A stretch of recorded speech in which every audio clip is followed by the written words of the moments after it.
La movió la misericordia. Jeremías 9, 23 y 24. Ese es el texto. ¿Por qué? Porque cada uno cuando termina un año siempre hacemos un poco de revisión y siempre estamos diciendo nos faltó esto otro, pero es raro y yo quiero que usted tome realmente conciencia de esto. Es raro que nos preocupemos porque no hemos alcanzado o porque no hemos estudiado la Biblia o porque nos hemos equivocado en algo, pero no hay una preocupación en el cristiano y como decía el coro que cantábamos, ¿no? Es un tiempo de frialdad, es un tiempo donde realmente está costando mucho, a todos nosotros nos está costando mucho mantener lo que es la conducta, lo que es la santidad, lo que es el dominio propio, un montón de cosas que muchas veces faltan. Este versículo es para todo el año, no era para enero o para comenzar el año, sino que yo quiero que usted medite y cuando usted se vea muy preocupado en algo y que no tiene que ver con lo que Dios está pidiendo para este año, recuerden que yo les decía a ustedes que Salomón, lo sabemos todos, Salomón pidió sabiduría para guiar a ese pueblo, porque no sé ni entrar ni salir, decía, y quiero para guiar este pueblo tan grande, tu pueblo, decía. Y por cuanto no pediste la vida de tus enemigos, no pediste riqueza, no pediste nada de eso, yo te voy a dar lo que me pediste, que es sabiduría, pero te voy a añadir todo lo que no me has pedido. Riqueza, fama, victorias, paz. Porque mientras Salomón reinó, hubo paz. Porque Salomón significa, versículo 23. Así dijo Jehová, no se alabe el sabio en su sabiduría, ni en su valentía se alabe el valiente, ni el rico se alabe en sus riquezas. Mas alábese en esto el que se hubiere de alabar, en entenderme y conocerme, que yo soy Jehová, que hago misericordia, juicio y justicia en la tierra, porque estas cosas quiero, dice Jehová. Amén. Hemos dado muchas gracias antes que terminara el año por muchas cosas, pero realmente, fíjese usted que acá nos dice, porque a veces nos gastamos de que tenemos algo y no tenemos nada. Usted en el centro puede haber alguien bien vestido y resulta que su casa es muy sencilla, muy humilde. Acá está diciendo cosas. Dice, no se alabe el sabio en su sabiduría. Está diciendo de personas que realmente tienen lo que están diciendo que tienen. El rico en su riqueza, el valiente en su valentía. No se alaban en esas cosas. Alábense en lo que realmente vale la pena, que es entenderme y conocerme a mí. Y que ninguna de estas cosas nos muestran a Dios. ¿Y cómo entender cómo comprender a Dios siendo un Dios tan grande y nosotros tan finita en nuestra mente? Qué difícil que es eso. ¿O no? Es algo que uno dice, ¿cómo voy a llegar a comprenderlo, a entenderlo? Cuando muchas veces nos cuesta llegar a conocer a la persona que tenemos al lado. Muchas veces nos cuesta entender y comprender a la persona que está al lado nuestro. ¿Cuánto más debe ser entender y comprender a Dios, ¿no? Qué cosa, ¿no? Pero sabe que yo estaba mirando hoy a la tarde sobre, ¿cómo decirle? ¿De dónde puede venir nuestro entendimiento y nuestro conocimiento? No nos alabemos de nada, no nos engrandezcamos de nada. Por más que hablemos bonito, por más que hagamos lo que hagamos, no nos alabemos ni nos echemos la gloria que no nos corresponde. Este año tenemos que ser humildes, y humilde no es que yo voy a dejar que alguien pase por encima mío, sino humilde es que yo tengo que hacer algo, tengo que mostrar a través de la palabra o enseñar a través de la palabra lo que es mi Dios. Humilde de corazón, ¿sí? Manso y humilde. Muchas veces desde los púlpitos se usan palabras que causan gracia y no está bien. Se usó mucho, nosotros somos mansos pero no mensos. Y esa es una estupidez, es algo feo hablar de esa manera cuando estamos hablando de un Dios grande. del Dios Todopoderoso, del Dios que creó los cielos y la tierra y lo formó a usted y a mí antes de la fundación de este mundo. Nosotros ya estábamos en el corazón de Dios. Entonces no estamos hablando de cualquier persona. Hemos tergiversado un montón de palabras. Por eso es que muchos cristianos hoy en día no tienen una palabra que yo quiero que hoy veamos, y es temor. Entonces no nos interesa a nosotros. Hemos perdido el temor.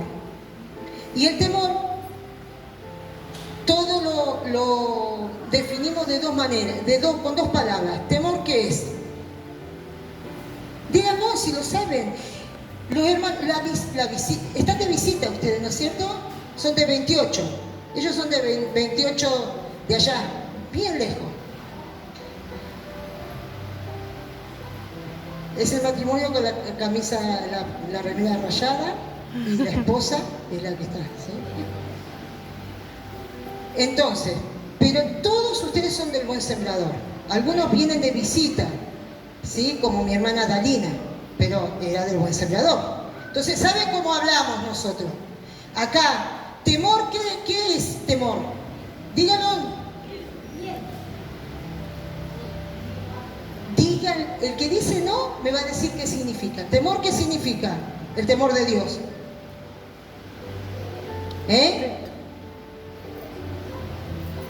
¿Qué significa? Temor de Dios, ¿qué significa, hermano Juan Ángel, ya que lo está diciendo despacito? Respeto, ¿qué más? Reverencia. Esas son las dos palabras que nosotros identificamos como temor. Entonces, cuando nosotros hablamos del temor de Dios, nosotros hablamos de respeto y reverencia. Amén. Y sabe que muchas veces está lejos el respeto y la reverencia hacia Dios, los que llegamos a la iglesia. Yo puedo decir, mis hijos me respetan, pero cuando me ven. Pero el respeto se muestra cuando la persona no está. A mí me respetarán, no me levantarán la voz, no me dicen insolencia o no dicen una mala palabra porque estoy yo. Pero cuando yo no estoy, ¿perderán el respeto? Cuando no está el papá o la mamá, ¿se pierde el respeto? Y Dios, tristemente, está todo el tiempo con nosotros. Todo el tiempo con nosotros. Y hoy la iglesia y los cristianos, ustedes y yo, hemos perdido el temor de Dios. Y lo hemos perdido. Respeto y reverencia yo tengo. Yo no le temo a nada, solo a Dios. No, mentira. Vamos a ir a Primera de Pedro.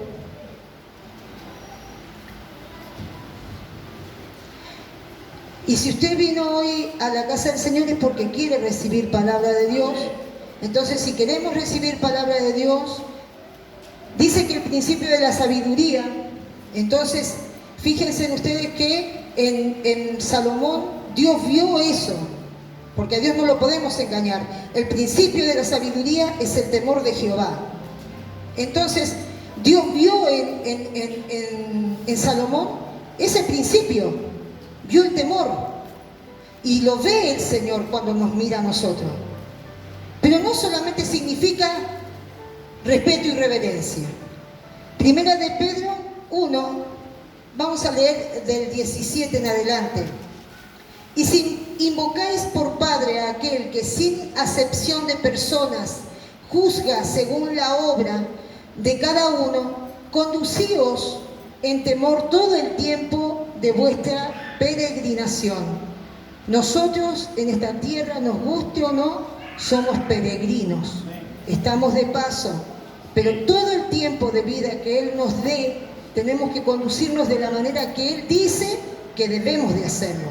El 18, sabiendo que fuisteis rescatados de vuestra vana manera de vivir, la cual recibisteis de vuestros padres, no con cosas corruptibles, no con cosas corruptibles como oro o plata, sino con la sangre preciosa de Cristo, como de un cordero sin mancha y sin contaminación.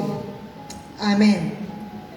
Fíjese usted que nosotros, hay textos bíblicos que yo voy a leer algunos para que usted vea, ¿sí? Que nosotros cuando no hacemos lo que Dios dice, cuando no tenemos temor de Dios, nosotros nos movemos en el pecado. No nos molesta. Cuando perdemos el temor de Dios, y saben que Yo estaba leyendo el Antiguo Testamento y uno pareciera que porque está en el tiempo de la gracia, uno está como cubierto y como que el hecho de arrodillarte y pedir perdón es suficiente. Entonces no hemos entendido y no hemos comprendido quién es Dios. Nos ponemos excusas para servir a Dios, ponemos miles de excusas, decimos muchas cosas que muchas veces a mí me pueden conformar, pero que a Dios no lo conforman, porque Dios no es sentimental. Dios no se mueve por sentimentalismo, porque me da lástima. Él tiene principios, y los principios están en la Biblia. Nos guste o no, están en la Biblia. Todos los que hoy hemos llegado hasta este lugar somos miembros de un mismo cuerpo que es el de Cristo. Somos la iglesia. Sin cartel, sin nada, somos la iglesia. Pero fíjese que en el Antiguo Testamento, quiero que usted lo vea, la palabra temor significa, bueno, lo que había dicho, respeto, reverencia. Pero en el Antiguo Testamento, mire Deuteronomio, después tengo muchos textos que el que quiera después les hace un clic y le saca allí.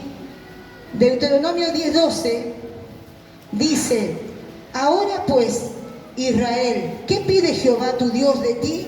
Sino que temas a Jehová tu Dios, que andes en todos sus caminos y que lo ames y sirvas a Jehová tu Dios con todo tu corazón y con toda tu alma, que guardes los mandamientos de Jehová y sus estatutos que yo te prescribo hoy para que tengas prosperidad. Y hay un signo de pregunta, ¿no? Para que tengas prosperidad. Y fíjese usted que ahí habla de la palabra temor. La palabra temor en el Antiguo Testamento, y uno dice, sí, pero estamos en el tiempo de la gracia. Pero ¿sabe que la Biblia no perdió vigencia, el Antiguo Testamento? Porque está todo unido, es todo un mismo hilo. Presenta a Cristo desde el principio y hasta el final, cuando viene a buscar a su iglesia.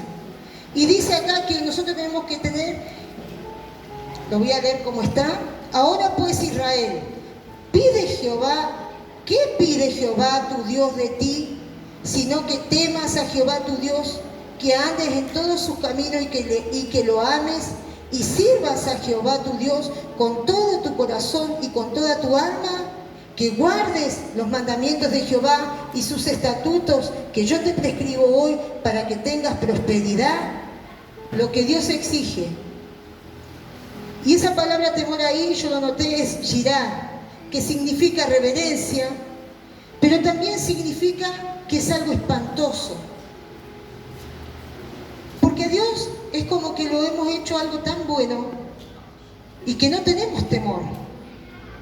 Y como no vemos las consecuencias, hoy hablábamos justamente con una de mis hijas, y como no vemos las consecuencias enseguida de lo que hemos hecho, ¿cómo decirle? Si yo voy a una pregunta a usted, ¿por qué la gente cada vez cree menos en Dios? ¿De quién es la culpa? ¿Es de Dios? Diáconos, ¿es de Dios la culpa? ¿Es de la iglesia? No. Es del que no camina con temor, porque no hace lo que Dios le pide. Acá le está diciendo, yo pido esto, lo que Dios exige. La palabra yirá, mire lo que significa: espantoso, algo que asusta, que causa temor, terrible. A nosotros para meternos en el... No está bien dicho eso, pero para introducir o para enseñarnos el temor, cuando yo era chica, era que Dios te iba a castigar. Fuimos creciendo, los evangélicos viejos, fuimos creciendo, y como Dios no te castigó, estabas bien. Y seguías haciendo las cosas mal.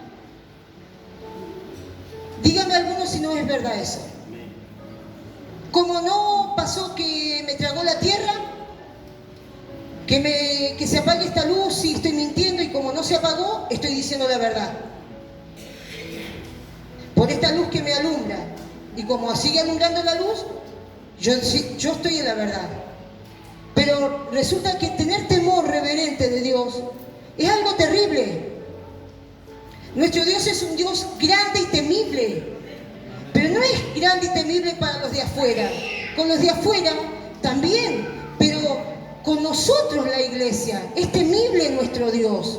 Muchas veces nosotros vamos a abrir nuestra boca sin temor de Dios. Pero yo soy sincera, sincero y digo lo que pienso y lo que siento porque no. Usted no se olvide que usted es parte de un cuerpo y si dañamos, dañamos un cuerpo. Entonces, ¿cómo puedo entender a Dios que Dios ama al que se está comportando tan mal de la misma manera que me ama a mí que vengo a orar? No lo entiendo. ¿Podremos este año entender y comprender a Dios? Si seguimos en una postura humana, humanista, carnal. Yo voy a seguir porfiando con esto. Y yo sé que el día sábado no iban a esperar que estuviera yo, entonces digo, aprovecho. Pero no me importa que se aburran. Sabe que vienen tiempos para la iglesia, pero ese tiempo viene para el que está caminando. No digo de estatutos, leyes, no, pero estábamos hablando del perdón. Un mandamiento nuevo os doy. O sea que no eran 10, sino que ya hay otro más. Un nuevo. Pero ese está concentrado en todo. Amarás al Señor tu Dios, pero también ¿a quién? A tu próximo. Al próximo. Al que tenés al lado. No, pero es próximo significa también. Al próximo, al que tenés al lado. ¿Lo amás? No, pero no lo conozco, así que como no... Sí, pero es parte del cuerpo. Es parte del cuerpo. No tengo afinidad porque es parte del cuerpo. Yo esta uña siempre se me encarna. Como no tengo afinidad voy a agarrar y me voy a cortarla. Así total, no importa. Entender y comprender a Dios. A Dios, yo no quiero que usted quiera comprender y entender a las personas. Vamos por Dios. Vamos por lo grande. Por lo que nos espera este año. Pero tenemos que estar preparados para lo que viene, para soportar al débil, para soportar al que es fuerte, porque hay que soportarlo también, aquel que recibe la palabra como aquel que tiene que darnos a nosotros, movernos a misericordia porque no la recibe y se nota que no la recibe. Este año el Señor comenzó diciendo que nosotros tenemos que perdonar. Amén. Este año el Señor dijo que tenemos que tirar la libreta, la que tenía Pedro, la tiramos nosotros también. ¿Sí? Ninguna piedra en los bolsillos. No entienden. Siguen tirándose piedras. Cuando la mujer estaba llena de pecado, la mujer adúltera, todos traían una piedra. Pero cuando se fueron tuvieron que largarla la piedra. Y miren, yo quiero que vayamos a Malaquías, vamos a recorrer un poco la Biblia y veamos, después yo lo voy a decir para que ya no sea tan amarga la palabra, los beneficios del temor de Dios. Pero miren Malaquías 1:6, dice: Jehová reprende a los sacerdotes. El hijo honra al padre y el siervo a su señor. Si pues soy yo padre, ¿dónde está mi honra? Y si soy señor, ¿dónde está mi temor? Dice Jehová de los ejércitos a vosotros, oh sacerdote, que menospreciáis mi nombre y decís: ¿en qué hemos menospreciado tu nombre? Y esto, se lo dice a los pastores, ¿no? ¿O no? Lo está diciendo a todos ahora. ¿A dónde está mi honra? Y dice: ¿dónde está mi temor? Y ahí, temor es Yirá, terrible, temible. Porque no solo Dios quiere que los pueblos vecinos temieran, los que rodeaban a Israel temieran al Dios de Israel, sino que Israel temiera a ese Dios, para que no se desviara. Dios quería que el pueblo entendiera que así como era grande su amor, su misericordia, y que escuchó la oración y lo sacó de la cautividad, así también quería que escuchara cómo se tenían que manejar. Fíjense en ustedes en el desierto, para que pudieran alcanzar la tierra prometida. Pero ustedes dicen algo y no es real.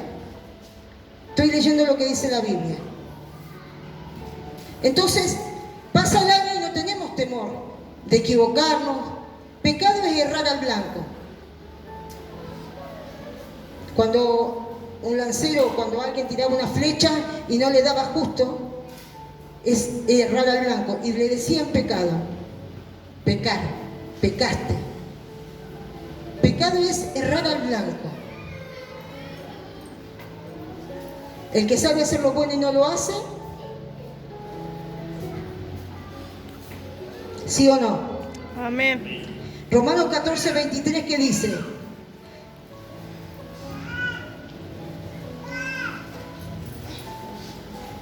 Ustedes saben que la Biblia se exhorta a sí misma, así que vamos a ir con la Biblia. 14, 23 dice, pero el que duda sobre lo que come es condenado, porque no lo hace con fe, y todo lo que no proviene de fe, ¿qué es?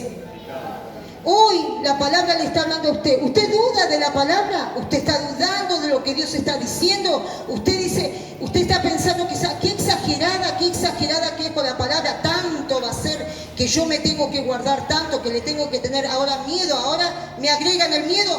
Téngale temor, téngale miedo al Señor. Le es pecado. Es pecado. Uno peca. ¿Estamos libres de pecar? No. Lo que estamos libres de continuamente, ¿sabe qué? Caer en el mismo pecado. Dios nos liberta. No practicamos el pecado. ¿Nos equivocamos? Sí. Pero pecamos deliberadamente, se los he enseñado muchas veces. No podemos pecar deliberadamente. Nosotros podemos equivocarnos, sí, porque somos, el único infalible es Dios. Pero fíjense ustedes acá como dice, pero el que duda sobre lo que come, usted ve el título, es condenado porque no lo hace con fe. Todo lo que no proviene de fe es pecado. Ahí tiene una definición. Santiago 4. Es bueno que tenga definiciones sobre el pecado para que usted sepa, porque va a decir yo no mato, yo no adultero, yo no robo, yo no hago esto, pero hay definiciones en la Biblia que le dicen qué es lo que es pecado. Entonces es bueno también mirarlo. No, vamos a ir a Primera de Juan, disculpen. Primera de Juan, está ahí nomás también.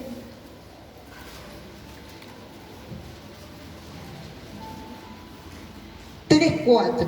Dice, todo el que comete pecado infringe también la ley, pues el pecado es infracción de la ley. Nosotros hemos pasado de muerte a vida, del reino de las tinieblas al reino de la luz, del gobierno de Satanás al gobierno de Dios. Nosotros, ¿qué es lo que tenemos que hacer? Si Dios desde el principio de año nos está diciendo, no nos quedemos mirando hacia atrás, miremos hacia adelante. Entonces, hacia adelante, ¿qué tenemos que empezar?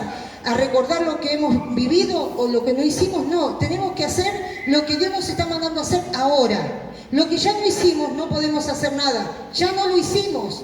Pero lo que nos resta ahora de este año, que recién comienza a hacer, ¿lo podemos hacer? Sí. Entonces, ¿caemos en infracción cuando Dios nos está pidiendo algo y no lo hacemos?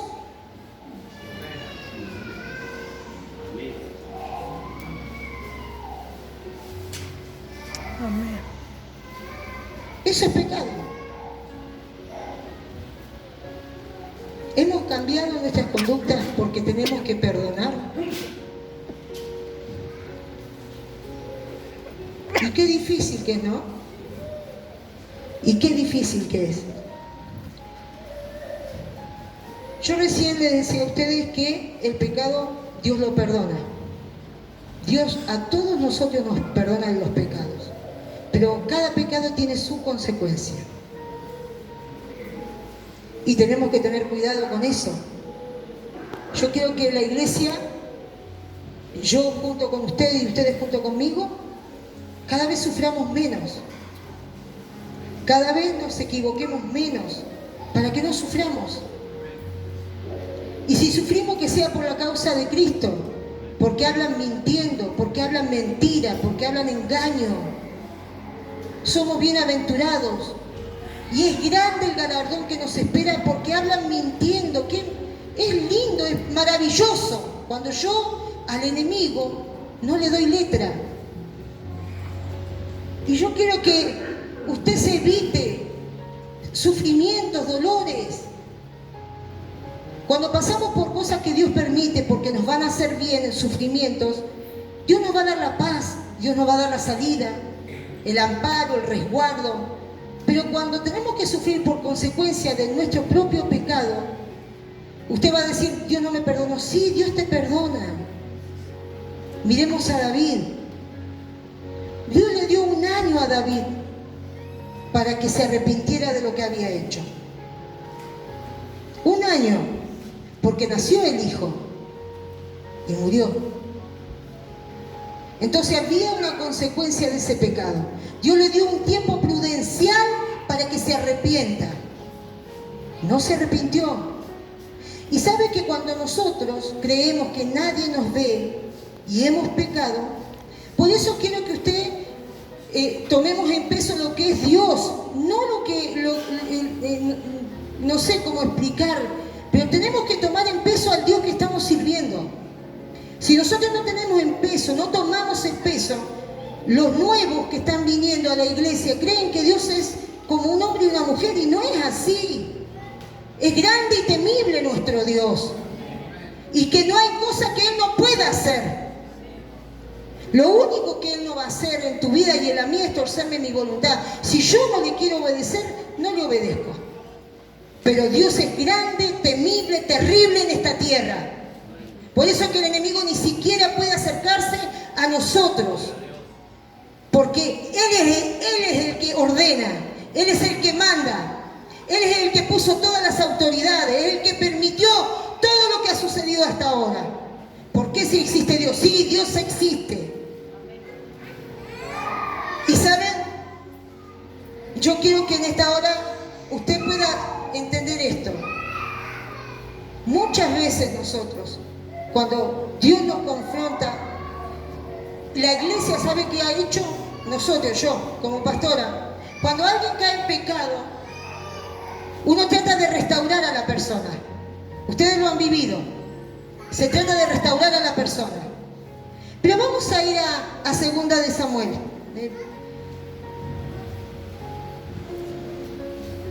Dios tuvo que decirle a Natán, ¿sí o no?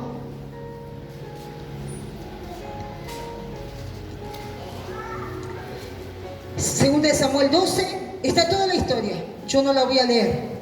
Pero dice ahí que Jehová envía a Natán a David y viniendo a él le dijo, y le comenta, le hace una parábola. Entonces David, ¿qué hace? Dice a ese hombre hay que hacer, matarlo. Dice ese hombre eres tú, hiciste esto. Pero fíjese usted, y yo quiero que usted vaya conmigo. Así ha dicho Jehová, el 11 del 12. Así ha dicho Jehová, he aquí yo haré levantar el mal sobre ti de tu misma casa y tomaré tus mujeres delante de tus ojos y las daré a tu prójimo y todo eso.